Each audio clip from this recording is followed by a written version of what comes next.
En esta clase vamos a ver el teorema de Wigner-Eckardt, que es muy importante en diversas aplicaciones, sobre todo en física atómica y en la interacción de la radiación con la materia.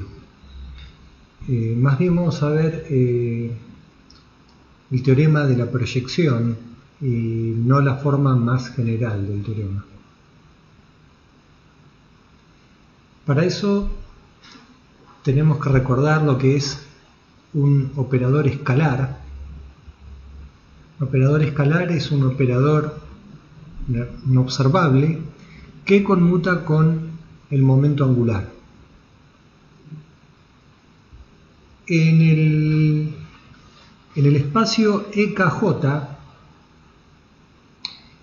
que hemos visto en clases anteriores, en mecánica cuántica 1, relacionado con el momento angular, teníamos estos subespacios del espacio de Hilbert que tenían dos parámetros, uno que corresponde a los números cuánticos distintos del momento angular, simbolizados con la letra K, y J, que corresponde al momento angular total. En este subespacio, los operadores escalares se pueden escribir como una matriz diagonal. O sea, la matriz del operador escalar es proporcional a la matriz identidad. De modo que si J es distinto de J',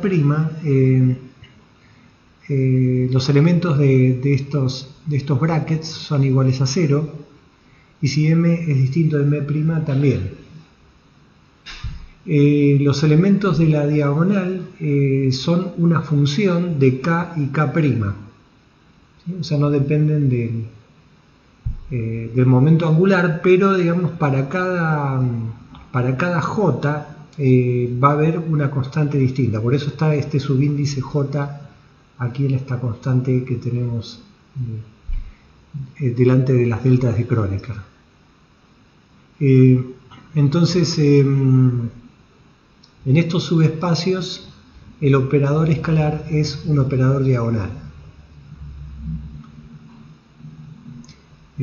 Principalmente debido a que A conmuta con el operador el momento angular, y por lo tanto A actuando sobre un vector que es autovector de J también es autovector, ¿sí? O sea, este A actuando sobre este que también es autovector de J.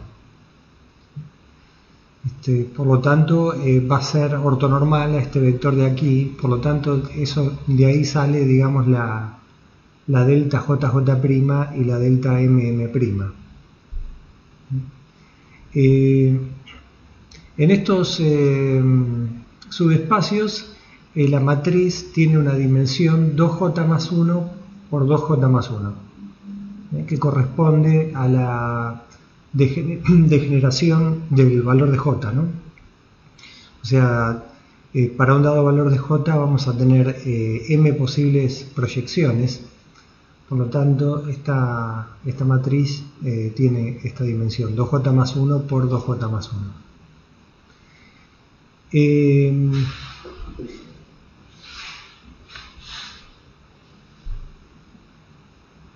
Así que, digamos, si tenemos otro operador escalar en el subespacio, o sea, tenemos un operador A y un operador B, en el subespacio EKJ esos dos operadores escalares van a ser proporcionales. O sea que si tomamos la restricción del operador escalar B al subespacio EKJ y tomamos la restricción del operador A al subespacio EKJ, ambos son proporcionales, donde la constante de proporcionalidad es esta lambda de KJ. O sea, esto es, ¿cierto? Este es un operador de proyección. Entonces, actuando sobre un ket o sobre un bra, esto siempre me va a dar algo que está dentro del subespacio EKJ. o de su dual, ¿no es cierto?, que corresponde a los bra. Entonces, siempre la restricción de un operador a un subespacio se escribe de esta manera, donde se pone a la izquierda y a la derecha del operador el operador de proyección al subespacio en cuestión. En este caso es el EKJ. Entonces existe una proporcionalidad entre todos los operadores escalares en dicho subespacio. O sea, todos los operadores escalares son proporcionales a la identidad en este subespacio.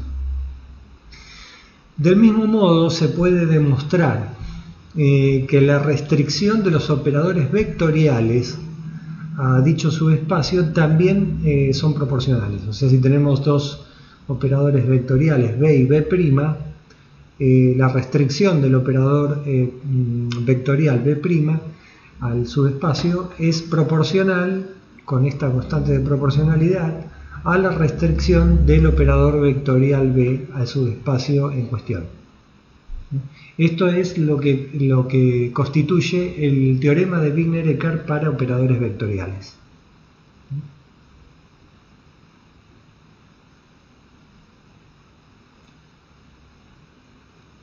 Una aclaración que quería hacer es que, por ejemplo, en este bracket yo les dije que A actuando sobre este ket era un autovector del operador J con números cuánticos J' y M'. ¿Por qué acá no tengo una delta de Kronecker de KK'? Bueno, porque está actuando el operador A, ¿no es cierto? Esto va a dar algo que es un autovector de J correspondiente a los números cuánticos J' y M'. Pero no quiere decir que al número cuántico K' no me lo toque. Por eso es que aparece esta constante, este coeficiente que depende de K y K'. ¿Okay? Sería, digamos, el elemento de matriz de A entre los vectores K y K', que pueden depender de J, ¿no es cierto? Pueden depender del momento angular. Bueno, esa aclaración. Y lambda es una constante de proporcionalidad, lo mismo mu es una constante de proporcionalidad que hay que descubrir qué es, ¿no es cierto?, en cada caso. Hay que ver cómo encontrar esta constante de proporcionalidad. Y vamos a ver que este teorema tiene mucha utilidad, porque si todos los operadores vectoriales son proporcionales en los subespacios EKJ, entonces en particular el momento angular es un operador vectorial, así que cualquier operador vectorial lo vamos a poder poner como siendo proporcional a la restricción del operador momento angular. Esa va a ser la utilidad del teorema, que nos va a permitir simplificar el cálculo de muchos brackets que aparecen en mecánica cuántica. Una aclaración es que el teorema de Wigner-Eckart es mucho más general de lo que enuncié recién. Se aplica también a una clase de operadores que se llaman operadores tensoriales irreducibles, que sería una generalización de los operadores vectoriales. Pero digamos, eso no lo vamos a tratar aquí. En clases anteriores hemos definido lo que son los operadores vectoriales también, y habíamos descubierto que los operadores vectoriales tienen relaciones de conmutación que son similares a las relaciones de conmutación del operador momento angular.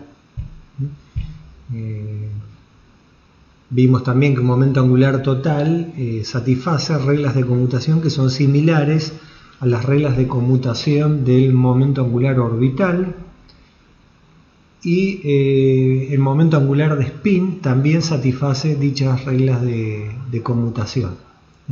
Entonces todo operador vectorial va a satisfacer reglas de conmutación similares a las del momento angular, solamente que vamos a poner entonces acá las componentes del operador vectorial en cuestión, ¿no es cierto? Jx con bx conmuta, jx con bi es igual a ih barra bz, jx con bz es igual a menos ih barra por bi, etcétera, ¿no es cierto? Y todas las permutaciones cíclicas de las componentes. En particular, j, el momento angular total, es un operador vectorial. El operador R es un operador vectorial y el operador P de momentum también. En cambio, L cuadrado y L escalar S son operadores escalares. Conmutan, estos son operadores que conmutan con el momento angular total. Bien, esto lo vamos a usar para demostrar el teorema de Wigner-Eckert. Entonces, para demostrar el teorema de Wigner-Eckert para operadores vectoriales, vamos a escribir las componentes esféricas de los operadores vectoriales. No voy a entrar en detalles por qué se llaman componentes esféricas, pero siempre que tengamos operadores vectoriales, B o J, podemos escribir esta combinación lineal de operadores que se llaman componentes esféricas. Entonces, B más menos es igual a Bx más menos I por Bi, y bueno, lo mismo para J, ¿no? J más menos es igual a Jx más menos IJi. Estas componentes satisfacen reglas de conmutación que son fáciles de demostrar a partir de las reglas de conmutación de los operadores vectoriales que vimos recién, estas de acá. Entonces tiene estas reglas de conmutación: Jx conmutador B más, por ejemplo, es igual a menos H barra Bz,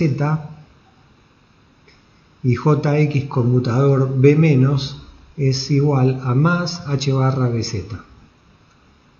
Por otro lado, Ji conmutador B más es menos IH barra Bz, y Ji conmutador B menos es igual a menos IH barra Bz. En cambio, a ver, si no me falta un signo más acá.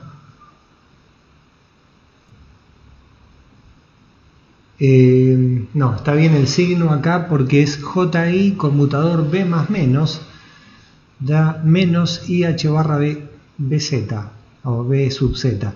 ¿Por qué? Porque Ji conmutador B más menos es el conmutador con este de acá, ¿no es cierto? Entonces Ji conmuta con BI, entonces el más menos no lo ve directamente, es como hacer el conmutador de Ji con B sub X.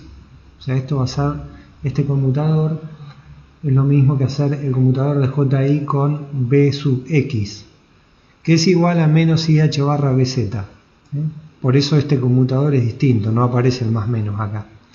En cambio este sí, JZ conmutador B más menos, ahí también, ¿no es cierto? JZ, tengo que hacer el conmutador de JZ con BX más menos, y por el conmutador de JZ con BI. Entonces eso da más menos a H barra B más menos.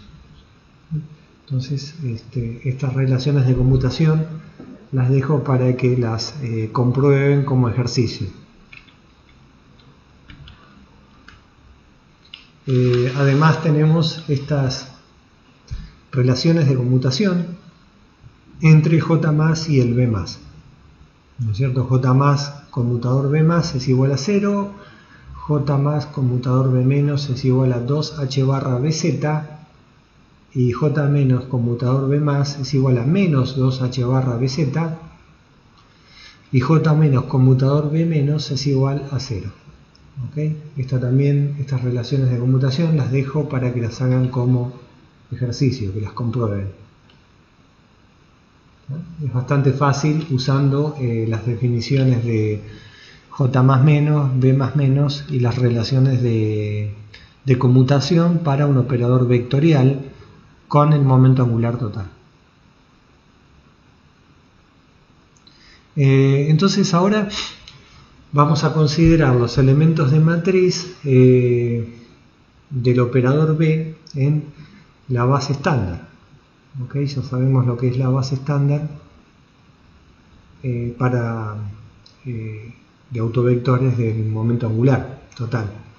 Entonces consideremos este conmutador JX conmuta con BX. Entonces este conmutador es igual a 0.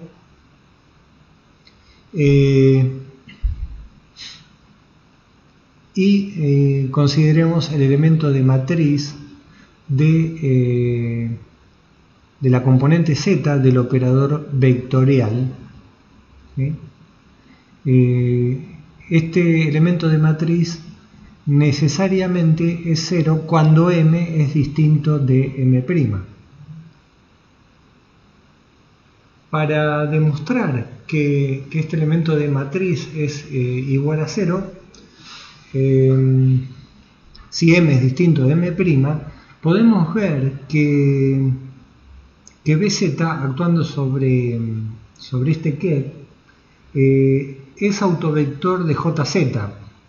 ¿Por qué? Porque JZ conmuta con BZ. Si en vez de tener JX tuviésemos JZ y BZ, el conmutador también tiene que ser igual a 0. ¿Okay? Aquí puse este conmutador, pero debería decir en realidad JX conmutador JZ conmutador BZ, es igual a 0. Entonces como conmutan JZ y BZ, quiere decir que BZ actuando sobre este ket es autovector del operador JZ con el mismo autovalor, M' H barra. Quiere decir entonces que este bracket me va a dar una delta de Kronecker de M'. ¿Okay? Entonces si M es distinto de M', este elemento de matriz va a ser igual a 0. Fíjense si entienden esto, si no cualquier cosa me preguntan. Ahora debemos calcular los elementos de matriz de las componentes B más menos del operador B. ¿Okay? Porque lo que yo no les dije es que nosotros escribimos, encontramos las componentes B más menos del operador vectorial, y con las componentes B más menos y BZ tenemos todas las componentes podemos reconstruir el operador B, ¿no es cierto?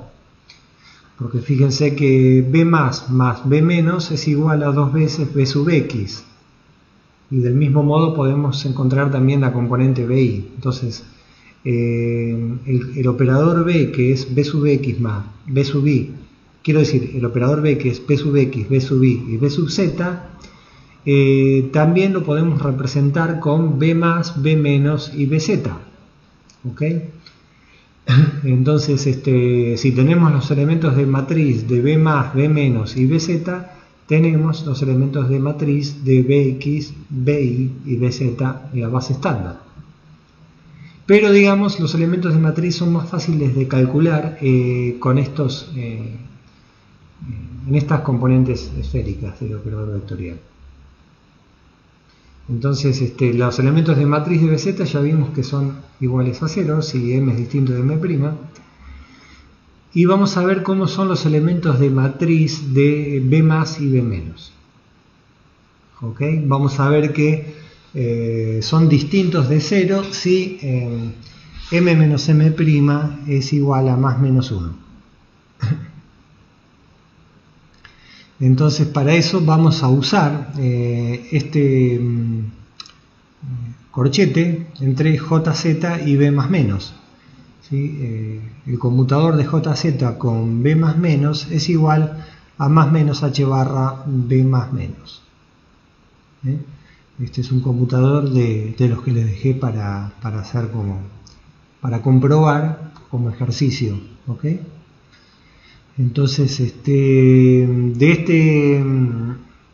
este conmutador, entonces tenemos que JZ compuesto con B más menos es igual a B más menos compuesto con JZ más menos H barra B más menos. ¿Okay? Podemos, si elegimos el signo más, tenemos JZ B más es igual a B más JZ más H barra B más. ¿Okay? Entonces hacemos actuar este operador sobre uno de los vectores de la base estándar. Entonces a mano izquierda vamos a tener el B más menos actuando sobre el ket, y sobre el operador que tenemos a mano derecha actuando sobre el ket tenemos actuando sobre el ket, tenemos esto, y de acá actuando sobre el ket tenemos esto de acá. ¿Ok? Entonces JZ actuando sobre este ket es M' por H barra, ¿cierto? Acá podría poner un paréntesis, acá. Entonces JZ actuando sobre este ket es, como este es un autovector de JZ con autovalor M' H barra, podemos sacar el autovalor. Y acá sacamos factor común a la izquierda, B más menos actuando sobre el ket. Entonces nos queda multiplicando por este número que es M' más menos 1 H barra. Entonces de ahí vemos que B más menos actuando sobre el ket es un autovector del operador JZ con este autovalor. Entonces esto indica que B más menos actuando sobre el ket es un autovector de JZ con autovalor M' más menos 1 por H barra. Okay. Entonces cuando hagamos el bracket por este bra, multipliquemos por este bra acá, ¿qué vamos a tener? Vamos a tener M' más menos 1 H barra, una delta de Kronecker de J' y una delta de Kronecker de M'. ¿Okay?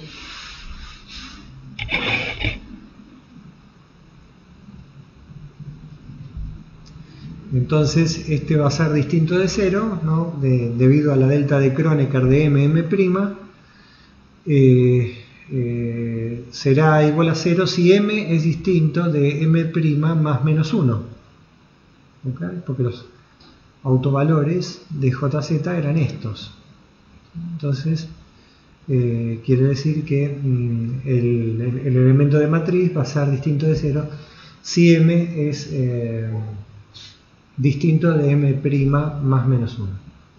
Entonces de estos elementos de matriz que calculamos, así casi prácticamente sin hacer ninguna cuenta, o un cálculo muy sencillo, encontramos las reglas de selección de los elementos de matriz del operador vectorial B. O sea, los elementos de matriz de BZ van a ser distintos de 0 si delta M es igual a 0, o sea, si M menos M' es igual a 0.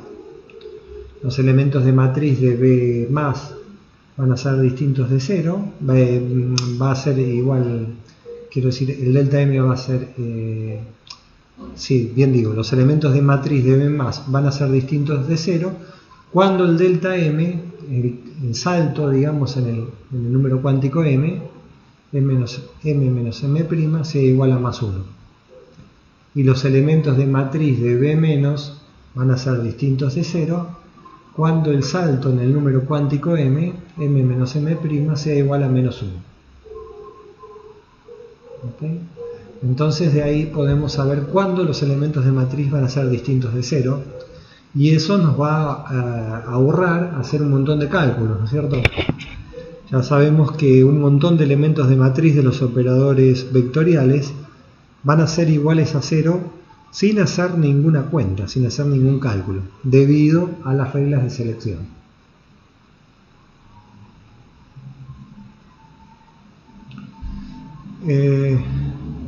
Entonces ahora vamos a ver cómo es la proporcionalidad entre un operador vectorial y el operador momento angular dentro de los subespacios EKJ. ¿Okay? Para eso vamos a usar este conmutador entre J más y B más, que es igual a 0. Entonces podemos calcular los elementos de matriz de J más B más,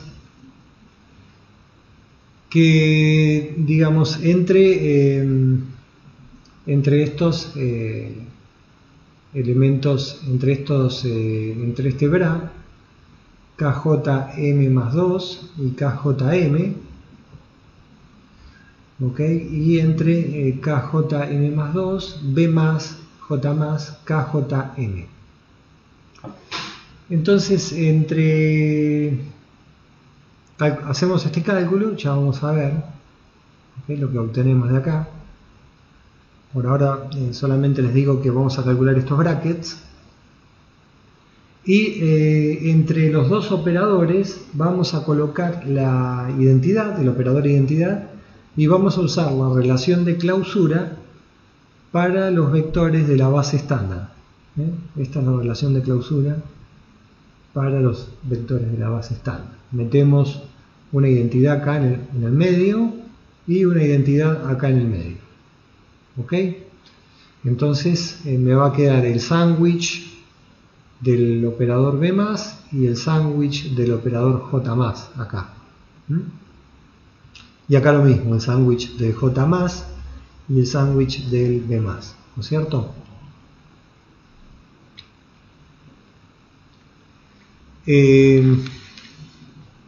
Pero digamos, cada vez que me aparezca un sándwich del operador J más, acá y acá, tenemos que tomar en cuenta que estos elementos de matriz van a ser distintos de 0 solamente si m es igual a m' más 1, porque acuérdense que el J más actuando sobre un ket de la base estándar lo que me hace es darme un vector en el cual el m' sube en una unidad. O sea, este J más, K', J', M' va a ser proporcional a un ket que tiene un m' más 1. ¿Ok? O sea que va a ser un autovector de JZ con un número cuántico m igual m' más 1. ¿Ok? Me sube en una unidad este número cuántico. Por lo tanto, cuando haga el bracket con este de acá, me va a salir una delta de Kronecker de delta m'. ¿Ok? Quiero decir de delta de Kronecker de m' más 1. Por eso el m tiene que ser igual a m' más 1. En cambio, el j más al número cuántico j' no me lo toca. Entonces cuando haga el bracket me va a salir una delta de Kronecker de JJ'. ¿Ok? Y también me va a salir una delta de Kronecker de KK', porque J más no me toca nada que no sea momento angular. ¿Ok? Entonces me sale también una delta de Kronecker de KK', y quiere decir que K tiene que ser igual a K'. ¿Ok? Eso me va a salir tanto del lado, fíjense, cuando haga acá, ponga la identidad acá, me va a salir el bracket, este bra, el j más por este ket. ¿Sí? Entonces de ahí me sale una delta de m' más 1. ¿Ok? Entonces ahí esa delta de Kronecker me mata la suma que va sobre m', me mata la suma que va sobre j' y me mata la suma que va sobre k'. Entonces en vez de quedarme una sumatoria sobre todo k', j', m', me queda acá un producto de dos números nada más. Y acá va a pasar lo mismo, exactamente lo mismo, solamente que acá me va a quedar el bracket KJM más 2, J más, K', J', M'. Entonces al hacer el sándwich me va a quedar una delta de Kronecker de m más 2, m' más 1. ¿Okay? Entonces eso lo tenemos que tomar en cuenta acá, ¿ven? Va a quedar del lado izquierdo este sándwich, donde acá ya pusimos m más 1, donde teníamos m', acá tendríamos que poner m', pero ya puse m más 1. ¿Ok? Porque este j más me va a subir el m más 1 en una unidad, me va a quedar un m más 2 acá. ¿Ok? Y del lado derecho de la igualdad, acá puse m más 1 y el m' ya lo puse como m directamente, porque j más me va a subir el m en una unidad. Entonces cuando haga el bracket me va a salir una delta de Kronecker de m más 1, m más 1. Entonces de la sumatoria solamente sobreviven este término a la izquierda y este término a la derecha. Entonces fíjense que podemos agrupar de un lado de la igualdad todo lo que tiene m más 1, m, y del otro lado de la igualdad todo lo que tiene m más 2, m más 1. ¿Okay? Entonces quiere decir que este que está acá, este término lo paso dividiendo, y este término que está acá lo paso dividiendo a la izquierda. O sea, este lo paso dividiendo a la derecha, y este de acá lo paso dividiendo a la izquierda. Y me queda esta igualdad. ¿Okay? Me queda esta igualdad. ¿Está bien?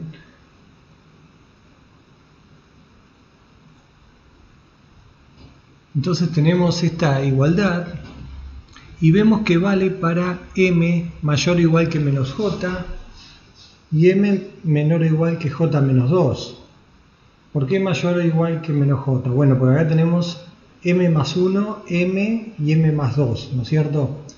Entonces el mínimo valor de m lo va a tener este que está acá, este ket y este ket, que puede ser el mínimo menos j, ¿cierto? Pero el máximo no puede ser j, porque acá tengo un m más 2, ¿ok? Si fuese j, entonces acá tendríamos j y j más 2, no puede ser. Así que el máximo valor de m puede ser j menos 2. ¿Ok? Y después vemos que esta igualdad se va a repetir. Acá tengo a la izquierda m más 1, a la derecha m. Acá a la izquierda m más 1, a la derecha m. Acá tenemos m más 2 a la izquierda, m más 1 a la derecha y así, ¿no? M más 2, m más 1. Y podría escribir, ¿no es cierto? Seguir todas las igualdades posibles para todos los posibles valores de m, ¿no es cierto? Entonces tendríamos una serie así, ¿no es cierto?, de ecuaciones que va desde que tiene el valor mínimo de m, que es menos j, hasta este de acá que tiene el valor máximo de j, ¿cierto? Tengo j acá, en este de acá, ¿sí? Porque tenía acá m más 2, entonces cuando m sea j menos 2, acá voy a tener k, j, j, que es lo que tenemos acá, en este término. Entonces, dependiendo del valor de j, va a ser la cantidad de igualdades que tengamos. Pero lo importante entonces es que todas estas cantidades van a ser, no dependen del valor de m, entonces. ¿Ok? O sea, todas estas van a ser proporcionales a algo que depende de j y de k, pero no del m, ¿sí? Porque son todas iguales. Entonces podría poner algún cociente, este cociente, por ejemplo, igualado a una constante que no dependa de m. Entonces es lo que tenemos acá. ¿Ok? Ponemos el numerador igual a una constante multiplicado por el bracket que está en el denominador de estas igualdades. Y el coeficiente de proporcionalidad va a depender de k y puede depender de j. y le ponemos un subíndice más porque obtuvimos los brackets para la componente B más y J más. Podemos hacer algo análogo con los elementos de matriz. Acá estábamos demostrando la proporcionalidad entre los elementos de matriz del operador vectorial B y el momento angular. Y lo probamos los elementos de matriz, o calculamos los elementos de matriz usando este corchete, este conmutador. Podríamos hacer lo mismo usando el conmutador con el J menos y el B menos, ahí, ¿no es cierto? Pero antes de eso, a ver, acá tenemos unas reglas de selección, ¿no es cierto? Porque acá actuando sobre este ket es autovector de JZ con autovalor M más 1 H barra. ¿Okay? O sea que va a salir de acá una delta de Kronecker de J de M más 1 M, etcétera, ¿no es cierto? Entonces acá también, a partir de la regla de selección que salga de este bracket, podemos obtener una regla de selección también para este elemento de matriz. Y es lo que hacemos acá. Entonces el B más va a tener una regla de selección que es delta M igual a M menos M' igual a más 1. Todos los otros elementos van a ser 0, si delta M es distinto de 1. Entonces este resultado que obtuvimos, de acá, nos demuestra que los elementos de matriz del operador B más son proporcionales a los elementos de matriz del operador J más obtenido a partir del momento angular total, ¿no? Donde la constante de proporcionalidad es alguna función de K y J que tenemos que determinar. Entonces, análogamente, usando el bracket entre J menos y B menos, podemos obtener que los elementos de matriz de la componente B menos del operador vectorial son proporcionales a los elementos de matriz de la componente J menos del momento angular, donde la constante de proporcionalidad ahora es una función de K y J, pero le ponemos un signito menos porque no tiene por qué ser igual esta constante de proporcionalidad a la que habíamos obtenido antes, esta de acá. ¿Okay? Siempre acuérdense que esta igualdad, esta proporcionalidad entre las componentes del operador, de las componentes del operador vectorial y el momento angular, valen dentro de este subespacio del EKJ, no valen para todo el espacio de Hilbert, ¿okay? Solamente para ese subespacio. Para otro subespacio tendremos, para otro subespacio EKJ, ¿qué va a cambiar? Van a cambiar estas constantes de proporcionalidad, ¿okay? Bien, entonces ahora nos queda encontrar los elementos de matriz del operador, de las componentes BZ del operador vectorial B. Para eso vamos a usar esta relación de conmutación, el J menos con el B más es igual a menos 2H barra B sub Z. Ok, entonces el bracket de lo que tenemos a la derecha lo tenemos acá en esta línea, y lo que tenemos, el bracket del conmutador, lo tenemos acá en esta otra línea, ¿no es cierto? Ok, el J menos actúa sobre bajándome subiéndome en una unidad, y el J menos actúa sobre bajándome el M en una unidad. ¿Ok? Entonces eso es lo que vamos a obtener, ¿sí? Porque este es un autovector o autobra del J menos, ¿sí? Con este autovalor. Y este ket es autovalor de J menos con este autovalor, ¿sí? Este de acá. Acá tengo un signito menos, acá tengo más y acá tengo menos, lo único que me cambia, ¿sí? Porque este actuando sobre el bra en realidad actúa como subiéndome el M, y este actuando sobre el ket me baja el M. Por eso acá tengo, me queda un M menos 1, y acá me queda un M más 1. Entonces me va a quedar el bracket del B más acá, entre estos bracket, y acá también otro sándwich de la componente B más. Se diferencian entre acá me aparece un M menos 1 y acá me aparece un M más 1. ¿Está bien? Entonces, acá podemos usar, en este bracket y en este bracket podemos usar los resultados anteriores, ¿sí? Porque este va a ser proporcional al J más y este también va a ser proporcional al J más, ¿no es cierto? Es lo que obtuvimos acá. Está en proporcionalidad con un delta m' igual a más 1, ¿sí? Entonces es lo que tenemos acá. El delta m va a ser igual a más 1 y acá también el delta m va a ser igual a más 1.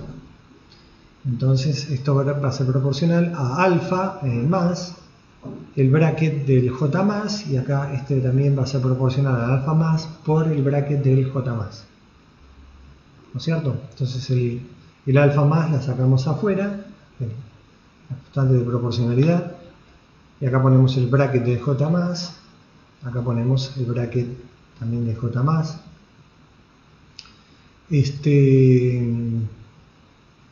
Y bueno, reacomodando este de acá, sabemos cómo opera, porque este j más actuando sobre este es digamos, un autovector de j más que tiene este mismo autovalor. Así que me va a aparecer, cuando este actúe sobre este, me va a salir un autovalor que es proporcional a todo esto.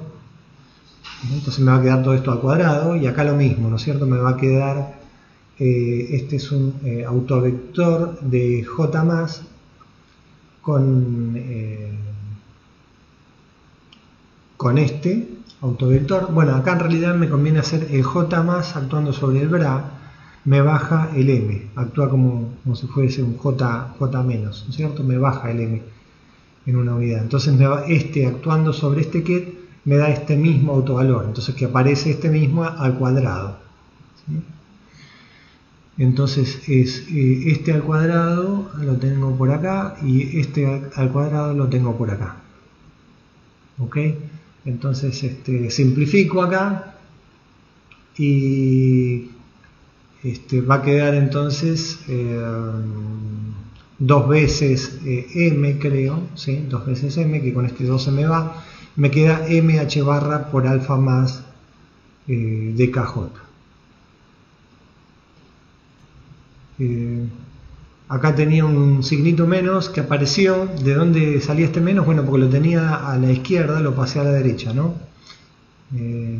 Este signo menos de acá lo tenía a la izquierda.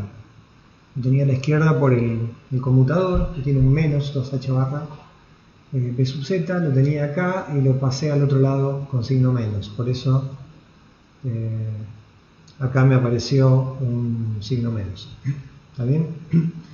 Entonces acá lo único que me va a sobrevivir es el menos m, y acá me sobrevive también el menos m. Todo lo demás se cancela, me queda menos 2m, con este menos me queda más, queda mh barra por la constante, ¿sí? Remarco que todavía no hablamos y no dijimos a qué va a ser igual el alfa más o el alfa menos, ¿bien?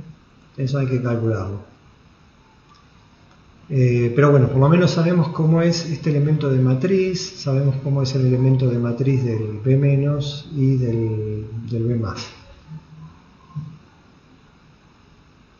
El más fácil es este, digamos, porque es directamente mh barra por la constante de proporcionalidad. En cambio, el B- tenemos que calcular este bracket, que no es difícil de calcular, ¿sí? y este de acá. Tendríamos calculado. Con eso tendríamos los los elementos de matriz de las tres componentes del operador vectorial. Entonces, pero digamos, este mismo lo podemos calcular usando la relación de conmutación con el J-, ¿no? O sea, el J+, el conmutador de J+ con el B-. ¿Okay? Entonces, si hiciéramos eso, obtendríamos, ¿dónde estábamos? Esto de acá, obtendríamos esta relación en la cual este elemento de matriz va a ser igual a mh por alfa menos. O sea, la demostración es análoga a la que hicimos para llegar a este elemento de matriz. ¿Okay? Entonces, fíjense, al lado izquierdo tenemos lo mismo, al lado derecho tenemos algo distinto. Quiere decir que el alfa más es igual al alfa menos. El alfa más es igual al alfa menos. Y lo vamos a poner como siendo igual a una función alfa de kj. ¿Ok? Entonces solamente esto salió usando las relaciones de conmutación. Vemos que el coeficiente de proporcionalidad no depende del operador que estemos usando, si es el J+ o el J-. ¿Tá? Entonces esa constante de proporcionalidad es la misma. Entonces ahora la ecuación nos queda así: la proporcionalidad de los elementos de matriz de la componente de z del operador B son proporcionales al elemento de matriz de la componente z del operador momento angular total, donde el alfa, la constante de proporcionalidad, ya no depende de los operadores J+ y J-.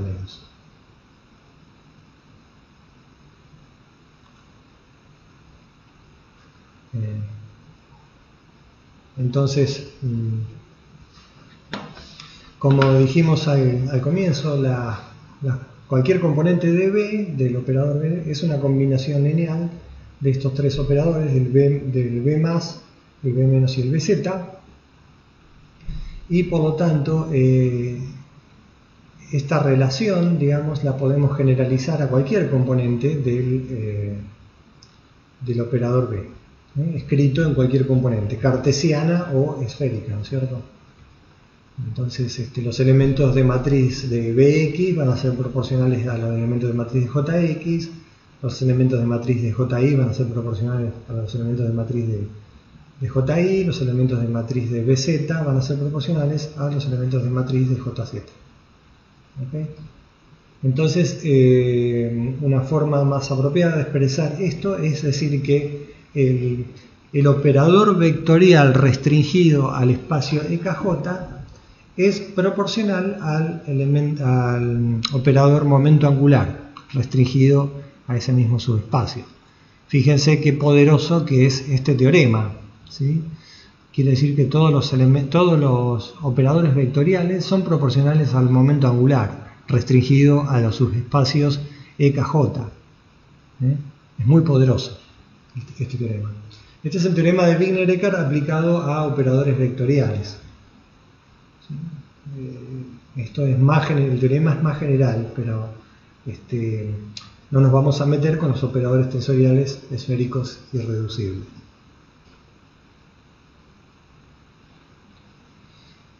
Bueno, entonces vamos a ver el teorema de la proyección, o sea, cómo calcular ahora las constantes de proporcionalidad, esas funciones alfas de kj.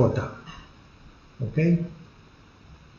Entonces consideremos el operador j escalar b, que es un escalar, ¿sí? Porque tengo el producto escalar de dos operadores vectoriales, por lo tanto este es un escalar. Y vamos a ver cuál es su restricción al subespacio EKJ. ¿Sí? O sea, acuérdense que el espacio de Hilbert lo podemos escribir como una suma directa de subespacios EKJ. Entonces la restricción de este operador al subespacio EKJ, lo podemos escribir así, ¿no es cierto? La proyección por el operador por el proyector, ¿cierto? Hago el sándwich del operador con los proyectores en el subespacio. Por otro lado, digamos, los proyectores en el subespacio conmutan con el operador momento angular, porque el proyector está construido a partir de brackets que son autovectores de J, por lo tanto conmutan con el operador momento angular. ¿Está bien? Entonces este sándwich aquí que tengo de operadores, ¿qué pasa? Si el proyector conmuta con J, este proyector lo puedo pasar aquí dentro del producto escalar. Lo puedo pasar adentro del producto escalar. Entonces me queda J, producto escalar, el proyector, el operador vectorial, el proyector. Este sándwich del operador vectorial. Ok, pero este de acá, este sándwich del operador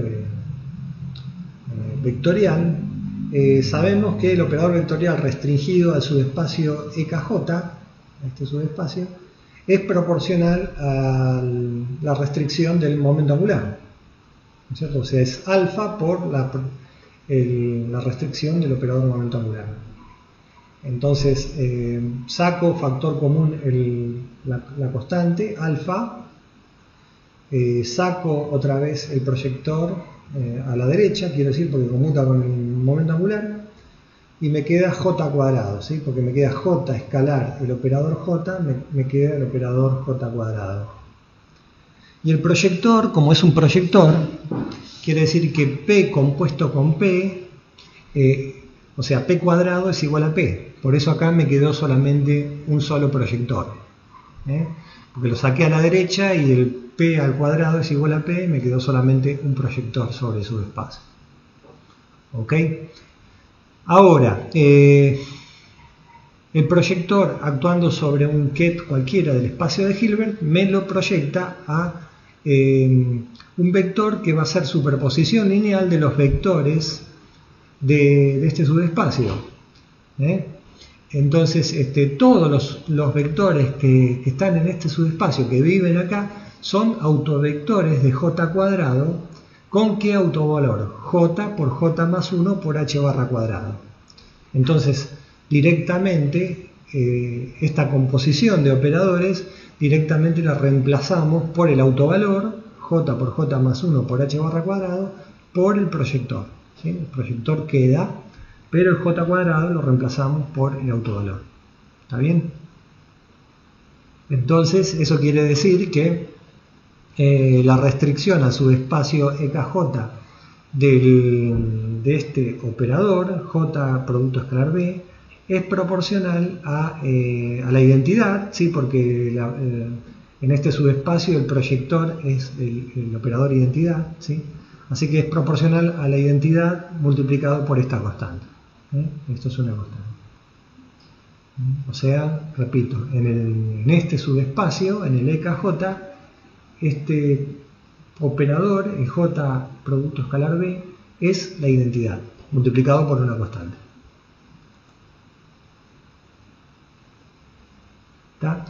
Entonces, cuando tomemos el valor medio de este operador, el J escalar B, ¿sí? Como dijimos que esto es la identidad, este bracket, ¿qué me va a dar? Me va a dar directamente ¿cómo se llama? La constante, porque va a ser la identidad por la constante. Entonces, el valor medio, digamos, de este operador va a ser directamente esta constante. ¿Está bien? Entonces, de acá nosotros podemos despejar cuánto vale el alfa sub kj, ¿sí? Porque pasamos dividiendo esto y sabemos cuánto vale el alfa, entonces, directamente. ¿Bien? Para cada subespacio, entonces EKJ, ya tenemos cuánto vale la constante. Es el valor medio de este operador dividido j por j más 1 por h barra cuadrado. Entonces, dentro del subespacio EKJ, el operador vectorial B lo podemos escribir como siendo el operador momento angular multiplicado por la constante alfa. La constante alfa la podemos escribir así entonces. Es el valor medio de este operador, J escalar B, dividido el autovalor, J por J más 1 por H barra cuadrado. En vez de poner el autovalor podemos poner también el valor medio del operador J cuadrado. Es exactamente lo mismo, ¿eh? Acá ponemos el valor medio de J cuadrado o ponemos el autovalor. Entonces, resumiendo, dentro de cada uno de estos subespacios, todos los operadores vectoriales son proporcionales al operador momento angular.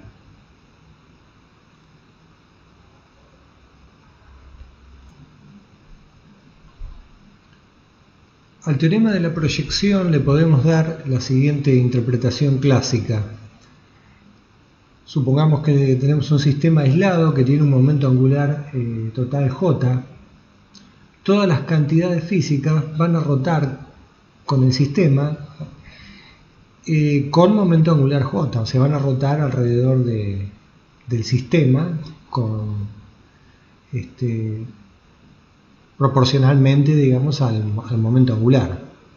Entonces, en particular, una cantidad vectorial va a efectuar un movimiento de precesión alrededor del momento angular J, y el promedio solamente va a dar una componente distinta de 0 a lo largo del vector J.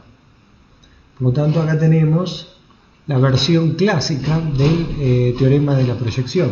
O sea, la componente paralela al vector J es igual al producto escalar de J con B dividido J cuadrado por el vector J. O sea, acá tenemos la versión clásica, ¿cierto? Acá tenemos la versión cuántica, donde habíamos visto que la constante de proporcionalidad era este valor medio de J escalar B dividido el valor medio de J cuadrado. Acá sería lo mismo, ¿no es cierto? La constante de proporcionalidad está dada por J escalar B dividido J cuadrado, donde el módulo de J es constante. O sea, tenemos la proyección de B en la dirección de J. La dirección va a ser la dirección del vector J, la dirección de la componente B paralela. Y la magnitud va a ser la magnitud de la proyección de B en la dirección de J. Entonces acá tenemos la proyección de J, de B en J, está en la dirección de J, y este J cuadrado está para normalizar, para tomar, digamos, solamente la dirección de J, ¿no es cierto? O sea, tendría este J dividido su módulo, me da un versor en la dirección de J, y acá tengo un versor en la dirección de J. Esa es la explicación clásica del teorema de la proyección. Una aclaración es que de la identidad que dedujimos no se deduce que el operador vectorial sea proporcional a J en todo el espacio de Hilbert. ¿Ok? Solamente es proporcional en cada uno de los subespacios, y la constante de proporcionalidad depende de K y J. Así que si nos vamos a otro subespacio, a otro EK', J', la constante de proporcionalidad va a ser distinta, va a ser otra constante.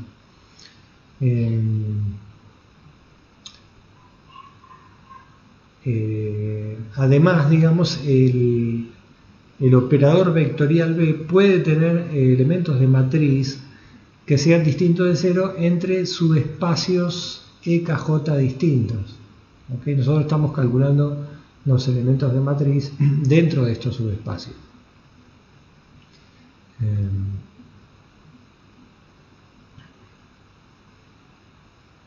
Digamos, si consideramos otro operador vectorial W, su restricción al espacio, a subespacio EKJ, va a ser proporcional al operador momento angular y por lo tanto a la restricción de B. O sea, si consideramos un operador omega, su restricción en EKJ es proporcional a J y por lo tanto también va a ser proporcional a la restricción del operador vectorial B, de cualquier otro operador vectorial B.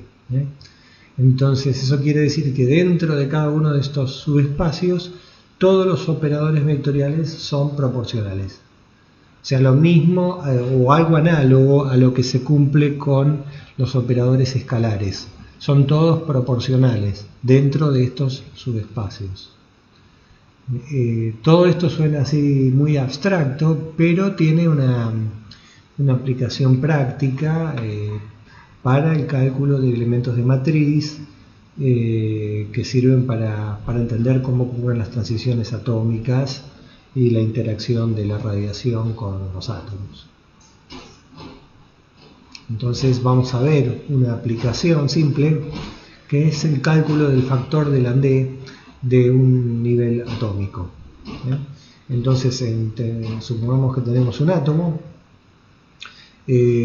vamos a asumir que el spin del núcleo atómico es igual a 0 por simplicidad. Y entonces el momento angular del átomo está dado por el momento angular total de los electrones más el spin total de los electrones. Un conjunto completo de observables que conmutan para un átomo entonces con spin son los siguientes: H0, el hamiltoniano. Este es el hamiltoniano no perturbado, digamos, sería como si el hamiltoniano no perturbado corresponde a un átomo en el cual todos los electrones ocupan órbitas hidrogenoides. L cuadrado es el momento angular total al cuadrado, S cuadrado el spin total al cuadrado, J cuadrado, el momento angular total, y J sub Z, la componente Z del momento angular total. Entonces J cuadrado conmuta con S cuadrado, conmuta con L cuadrado. Si H0 tiene simetría esférica, como si estamos hablando de un potencial de tipo átomo de hidrógeno, así que L cuadrado y S cuadrado conmutan con H0, J cuadrado conmuta con estos dos, y JZ también obviamente conmuta con J cuadrado y con estos dos, y con H0 porque JZ es digamos la componente Z de cada o sea, sería la JZ sería LZ más SZ, ¿no es cierto? Y si tenemos más de un electrón tendría que descomponer cada momento angular orbital y el momento angular de spin, ¿no es cierto? Pero bueno, hagamos más fácil, digamos, y pensemos en un electrón, pero digamos, lo que estamos haciendo también sirve para cualquier número para átomos multielectrónicos. Entonces, digamos, los vectores, los autovectores de este conjunto completo de observables que conmutan tienen todos estos números cuánticos, ¿no es cierto? Uno de la energía, momento angular orbital, spin, momento angular total y la proyección del momento angular total, con estos autovalores: L por L más 1 h barra cuadrado, S por S más 1 h barra cuadrado, J por J más 1 h barra cuadrado y M por h barra. ¿Okay? Hasta acá, digamos, prácticamente nada nuevo. Bueno, H0 conmuta con J, ¿por qué? Porque suponemos que digamos, el átomo, la energía es invariante ante una rotación de los electrones en el átomo. Eso es lo que significa físicamente que H0 conmute con J, con momento angular total. Bueno, estos, digamos, en cada valor de J, de J total, tiene una degeneración que está asociada con el número cuántico m. O sea, el número cuántico m puede ir desde menos J mayúscula a más J mayúscula. Y podemos construir, digamos, todos los términos que tienen un mismo valor de J total usando los operadores J más y J menos, como hemos hecho muchas veces durante la cursada de Física 1 y parte quiero decir, de Cuántica 1 y parte de Cuántica 2. Entonces este autovalor de energía necesariamente tiene una degeneración que por lo menos es 2J más 1. Esto es lo que se llama degeneración esencial. Quiere decir que este valor de energía tiene, para un dado valor de energía tenemos 2J más 1 autovectores. Y esto es, digamos, algo esencial, digamos, es la simetría, digamos, del potencial atómico. Puede haber, se llama degeneración esencial para distinguirla de las degeneraciones accidentales, que es algo que vamos a ver más adelante. Pero bueno, todos estos 2J más 1 estados que corresponden a un mismo nivel de energía se los llama multiplete. O sea, corresponden para un mismo valor de energía y J. Eso es un multiplete. Entonces, esa degeneración en la energía puede ser removida si colocamos el átomo en un campo magnético externo B. Supongamos que el campo magnético está dirigido a lo largo del eje Z, sin pérdida de generalidad. Entonces,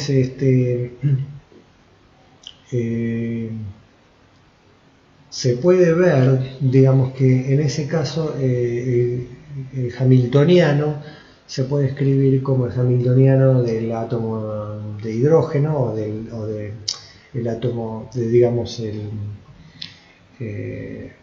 hamiltoniano no perturbado, sería el hamiltoniano del átomo sin considerar las interacciones entre los electrones y sin considerar la interacción de los electrones con el campo magnético externo. Y H1 es un término de interacción paramagnético con el campo magnético externo.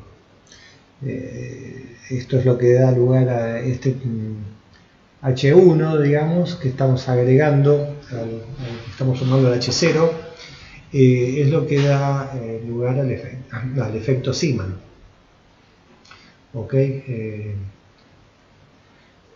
Y digamos, este H1 se puede escribir así, digamos, como omega sub L por LZ más 2 veces S sub Z.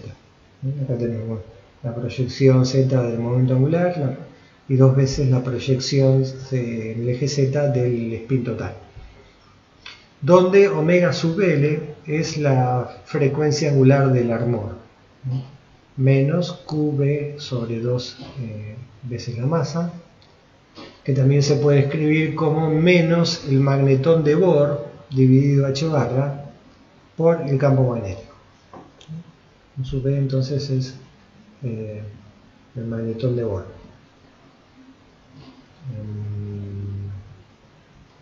Ok.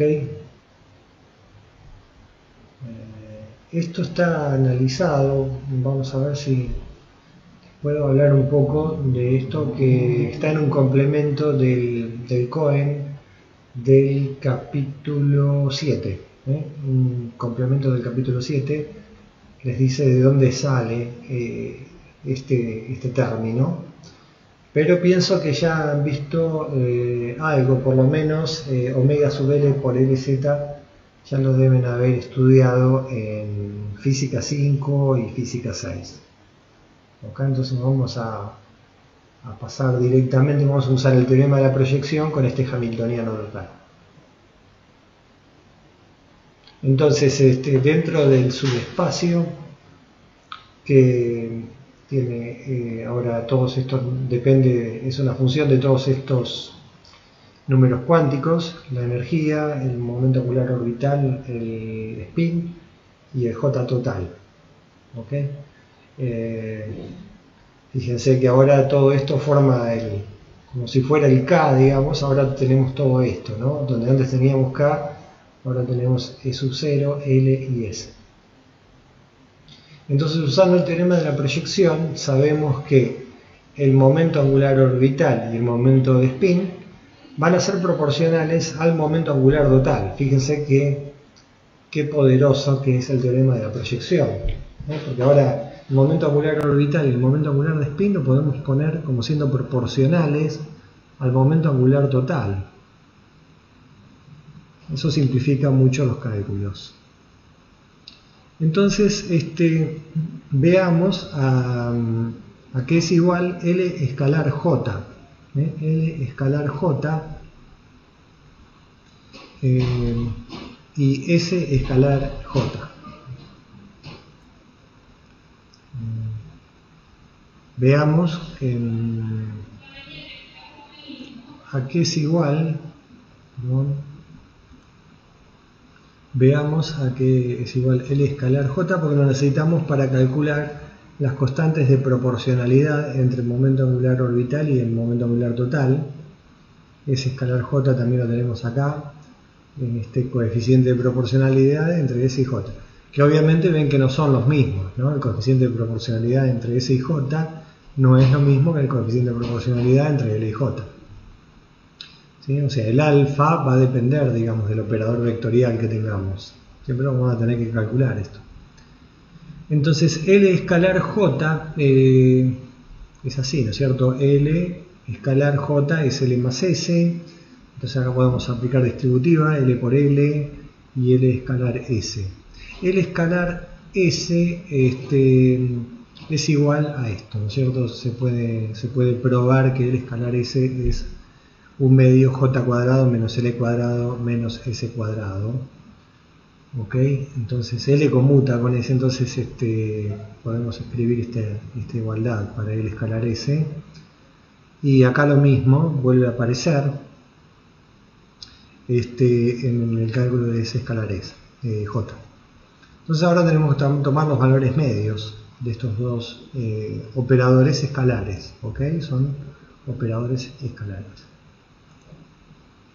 Entonces el escalar S va a ser, bueno, cuando haga el bracket, digamos, del término L cuadrado, va a salir directamente el autovalor del L cuadrado, y cuando haga el otro término, fíjense que acá, cuando aplique esto a uno de los ket que viven acá adentro, me va a salir el autovalor de J cuadrado, acá me va a salir el autovalor de L cuadrado, y cuando actúe sobre el ket me va a salir el autovalor de S cuadrado, lo mismo acá abajo. Entonces acá me apareció el autovalor de J cuadrado, ¿sí? Saqué factor común el H barra cuadrado, autovalor de L cuadrado y autovalor de S cuadrado. Y acá lo mismo. La única diferencia es que acá me aparece el autovalor de S cuadrado. ¿Okay? Después son idénticos.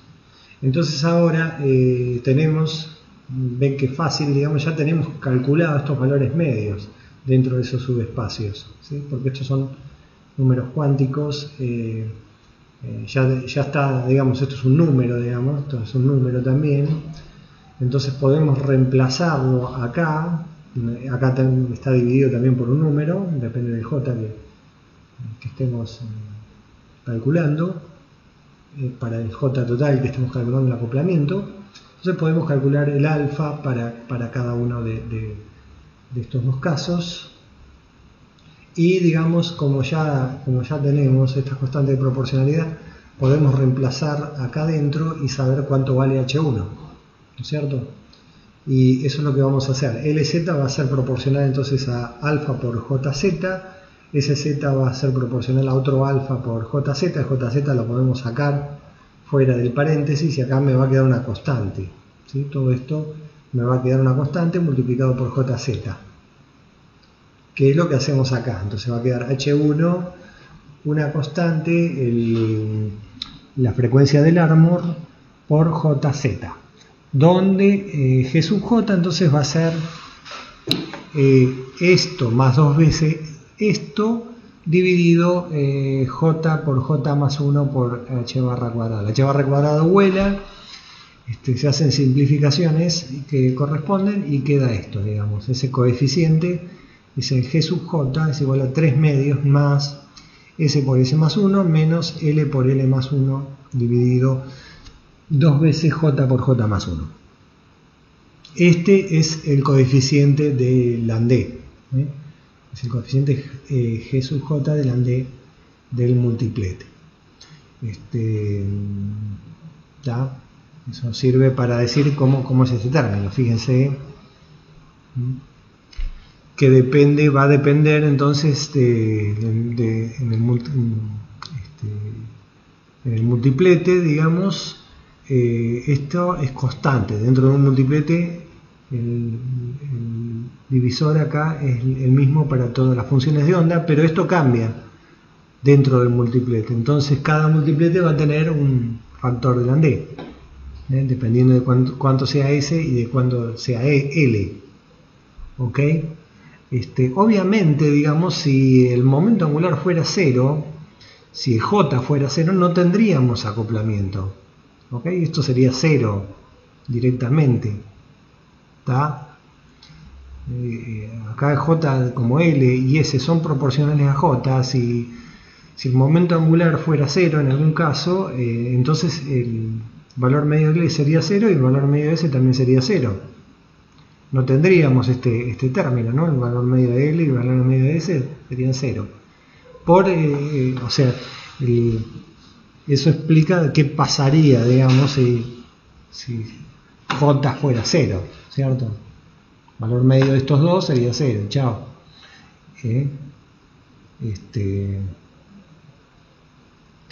Eso, digamos, ¿no? Entonces, acá tenemos, por ejemplo,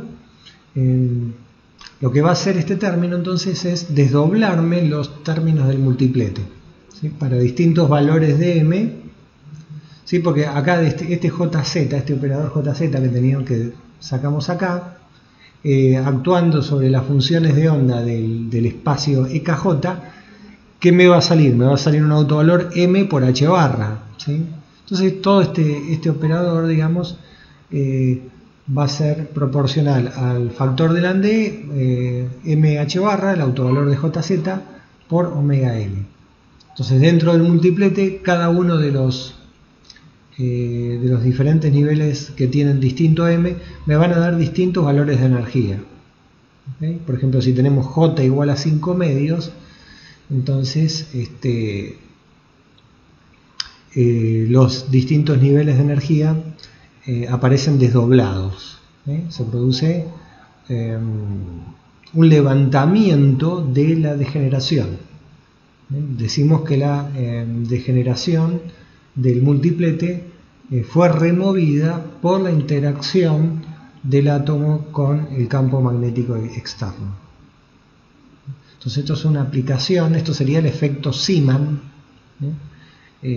Vemos cómo el campo magnético remueve la degeneración de los niveles de energía del átomo. Bueno, así que por esta clase terminamos acá.